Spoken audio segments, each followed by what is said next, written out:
Hello students of class 12th economics. बेटे जैसे कि आपका प्रीवियस लेक्चर में मैंने आपका चैप्टर नंबर 12 जो है ख़त्म करा है। आज बेटा मैं चैप्टर नंबर 13 जो है वो करवा रही हूँ, जिसका नाम है development experience of India and Pakistan and China a comparative study. Development experience of India, India Pakistan और चाइना की कंपैरेटिव स्टडी हमने पढ़नी है। देखा इसमें बेटा हमने क्या पढ़ना है, एक तो strategy of growth in India, India में ग्रोथ की स्ट्रेटजी क्या है, पाकिस्तान में और चाइना में, ये हमने पढ़ना है। Comparative performance of the economies, ठीक है ना। फिर इन इकोनॉमीज़ ने किस इकोनॉमी ने कितनी कितनी डेवलपमेंट करी है, हमने ये पढ़ना है। इंडिया पाकिस्तान और चाइना की इन टर्म ऑफ जीडीपी के मामले में कितना इकोनॉमीज़ आगे गई हैं, ग्रोथ के मामले से, और डेमोग्राफिक प्रोफाइल पढ़नी है। ह्यूमन डेवलपमेंट के मामले में हमने पढ़ना है कि कौन सी कंट्री ने कितना आगे गई है। फिर हमने common success story of India and Pakistan, India और पाकिस्तान की सक्सेस स्टोरी पढ़नी है, ठीक है ना। फिर चाइनाज एज ओवर इंडिया, ठीक है, हमने ये पढ़ना है। अब देखो पाकिस्तान, ये नक्शा है, पाकिस्तान इतनी सी कंट्री है, चाइना इतनी बड़ी है, और इंडिया ये देखो ये ऐसी कंट्री है, ठीक है ना। ये पाकिस्तान है, ये इंडिया है, और ये चाइना है, ठीक है। चाइना सबसे बड़ी कंट्री है, ठीक है, और सबसे ज़्यादा पॉपुलेशन भी चाइना में है, और India is the second largest country which है वह मोस्ट पॉपुलेशन, जिसकी ज़्यादा पॉपुलेशन है, ठीक है। अब देखो बेटा सबसे पहले हमने पढ़ना है strategy of growth of India Pakistan and China, China Pakistan and growth and India में ग्रोथ की स्ट्रेटजी क्या है। आफ्टर इंडिपेंडेंस, आज़ादी के बाद इंडिया एंड पाकिस्तान, पाकिस्तान और इंडिया ने अडॉप्ट करी थी almost a similar strategy of growth, growth की स्ट्रेटजी इंडिया और पाकिस्तान में सेम अडॉप्ट करी गई थी। द प्रिंसिपल फीचर्स, और फीचर्स क्या थे इस स्ट्रेटजी के, ये it was a mixed economy model of growth. हमारी जो इकोनॉमी थी पाकिस्तान और यानी कि हमारी इंडिया की जो इकोनॉमी थी वो मिक्सड इकोनॉमी थी, ठीक है, जिसमें सोशलिस्टिक जो थे आधा समाज आधा काम प्राइवेट लोग करते थे, जो आज गवर्नमेंट है। The strategy of growth underlined the significance of both private and public sector, यही तो मैंने आपको बताया। Public sector was assigned the key role of kick starting the process of growth एक्स, जो पब्लिक सेक्टर था यानी कि गवर्नमेंट सेक्टर था, उसने किक यानी कि मतलब एक धक्का दिया, स्टार्टिंग करी ग्रोथ की, ठीक है ना। पहले सरकार ने काम करना शुरू किया ग्रोथ के लिए, फिर उसके पीछे प्राइवेट जो सेक्टर था उसने काम करना शुरू किया। Private sector was assigned the secondary role, ये देखो दो तरह के रोल होता है, एक प्राइमरी रोल होता है, एक सेकेंडरी रोल होता है। जो प्राइमरी रोल है वो करा पब्लिक सेक्टर ने, और जो सेकेंडरी रोल है वो करा प्राइवेट सेक्टर ने, ठीक है ना। पब्लिक सेक्टर ने प्राइमरी रोल और सेकेंडरी रोल जो था वो प्राइवेट सेक्टर में। Why was a public sector assigned the key role, ये देखो पब्लिक सेक्टर ने क्यों करा, की रोल क्यों करा, पहली भूमिका क्यों निभाई। देखो पार्टीशन ऑफ कंट्री, जो कंट्री की पार्टीशन थी इंडिया एंड पाकिस्तान के बीच में जो पार्टीशन हुई, hand rendered both the economies and लेजर्ड economies, यानी कि वो क्या बन गई, स्लो ग्रोइंग यानी कि एक बहुत धीरे से विकसित होने वाली इकोनॉमीज बन गई, दोनों की दोनों, और बैकवर्ड इकोनॉमीज रह गई, दोनों की दोनों इकोनॉमीज बैकवर्ड हो गई, इंडिया की भी और पाकिस्तान की भी। Both the economies needed a big push और इन्वेस्टमेंट, और एक बड़े लेवल के ऊपर उनमें इन्वेस्टमेंट करने की ज़रूरत थी। Only the government could afford it, और गवर्नमेंट ही ये कर सकती थी, प्राइवेट सेक्टर का कोई भी बंदा ये नहीं कर सकता था। Hence a greater reliance on the public sector, इसलिए जो पब्लिक सेक्टर थे उनके ऊपर जो था ज़्यादा ध्यान दिया गया। China on the other hand, और दूसरी तरफ जो चाइना था adopted a more regress model of growth, उन्होंने मॉडल ग्रोथ का मॉडल बहुत ही अच्छा तैयार करा था। Established as people republic of China in 1949, उन्होंने 1949 में एक पार्टी तैयार करी जिसका नाम था People's republic of China.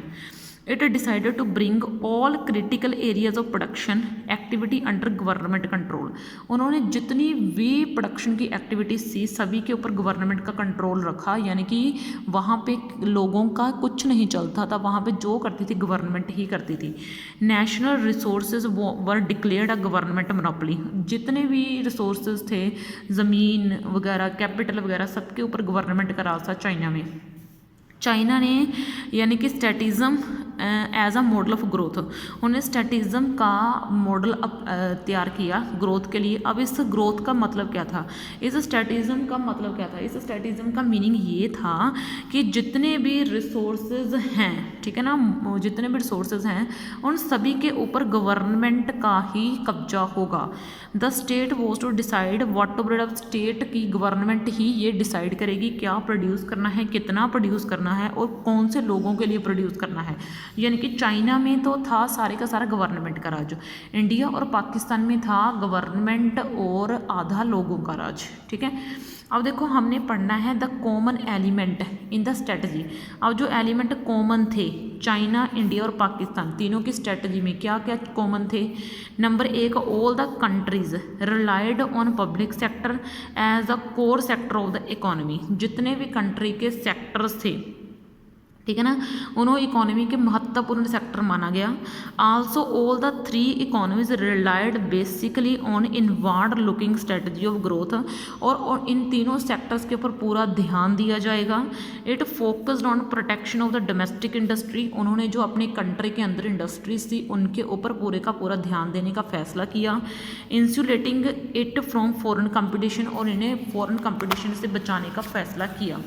However इस तरीके से the Chinese economy was like a closed economy, China की इकोनॉमी एक क्लोज्ड इकोनॉमी की तरह बन गई थी, यानी कि जहाँ पे इंटरनेशनल ट्रेड बिल्कुल बंद के बराबर था, ठीक है ना।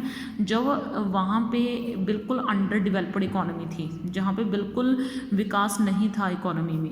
The economy of India and Pakistan, जो इंडिया और पाकिस्तान की इकोनॉमी थी was very limited integration with other global economies. हमारी इकोनॉमी और पाकिस्तान की इकोनॉमी बाकी जो कंट्री की इकोनॉमीज थी उनसे बहुत ज़्यादा कम जुड़ी हुई थी, ठीक है ना। बिल्कुल अलग सी इकोनॉमी थी हमारी, इंडिया की भी और पाकिस्तान की। Was considered as a bane, ठीक है ना, रैदर देन अ बोन। तो ये एक श्राप साबित हुआ। एफडीआई यानी कि जो फॉरेन डायरेक्ट इन्वेस्टमेंट था वो तो हम दोनों हमारी कंट्री के लिए एक वरदान साबित होना चाहिए था। क्यों? क्योंकि अगर हमारी कंट्री में इन्वेस्टमेंट होती तो हमारी कंट्री में प्रोडक्शन के रिसोर्सेज बढ़ते, लेकिन ये हमारी कंट्री के लिए एक वरदान की जगह पर श्राप साबित हुआ। Rather than a bone in the process of growth के प्रोसेस में, ठीक है। आगे देखो बेटा, आगे है over time the strategy of growth was undergone a significant change in India and Pakistan. यानी कि टाइम के बढ़ते बढ़ते जो स्ट्रेटजी थी किसकी, ग्रोथ की, has undergone a significant change in India and Pakistan. उसने इंडिया और पाकिस्तान की स्ट्रेटजी में एक सिग्निफिकेंट चेंज कर दिया, as indicated by the following observation, ठीक है ना, जिसको हम ऑब्जर्वेशन के थ्रू देख सकते हैं, ठीक है ना। The government in both the economies are new relying on a model of growth which continues to be mixed economy model. यानी कि इन दोनों कंट्रीज़ की जो गवर्नमेंट थी उन्होंने ग्रोथ के ऊपर बहुत ज़्यादा ध्यान दिया और इसको एक मिक्सड इकोनॉमी ही रहने दिया। यानी कि उन्होंने इसको सोशलिस्टिक इकोनॉमी में कभी भी कन्वर्ट करने की कोशिश नहीं करी, ना तो इंडिया ने ना ही पाकिस्तान ने। But it is the one which assigns greater importance to the private sector rather than the public sector. लेकिन इंडिया एक ऐसी इकोनॉमी थी जहाँ पे पब्लिक सेक्टर को प्रेफरेंस कम दी जाती थी और जो प्राइवेट सेक्टर था उसको प्रेफरेंस ज़्यादा दी जाती थी। Now the model of growth is the one which assign greater importance to FDI. अब जो मॉडल है ग्रोथ का वो एफडीआई यानी कि फॉरेन डायरेक्ट इन्वेस्टमेंट को ज़्यादा प्रेफरेंस देता है कि हमारी कंट्री के लोग इन्वेस्टमेंट कम करें और बाकी जो कंट्री के लोग हैं वो हमारी कंट्री में आके इन्वेस्टमेंट करें, इस चीज़ के ऊपर ज़्यादा ध्यान देता है। ये इंडिया और पाकिस्तान में है, ठीक है ना, दोनों में है। अब देखो अब चाइना की बात करते हैं। In China on the other hand, दूसरी तरफ जो चाइना है, the core element of the growth, उनकी जो ग्रोथ का कोर एलिमेंट था नॉट चेंज टू, वो कभी चेंज नहीं हुआ। उन्होंने कभी भी अपनी इकोनॉमी को मिक्सड इकोनॉमी बनने ही नहीं दिया, वो हमेशा एक स्टेट की यानी कि गवर्नमेंट के कंट्रोल में ही रही।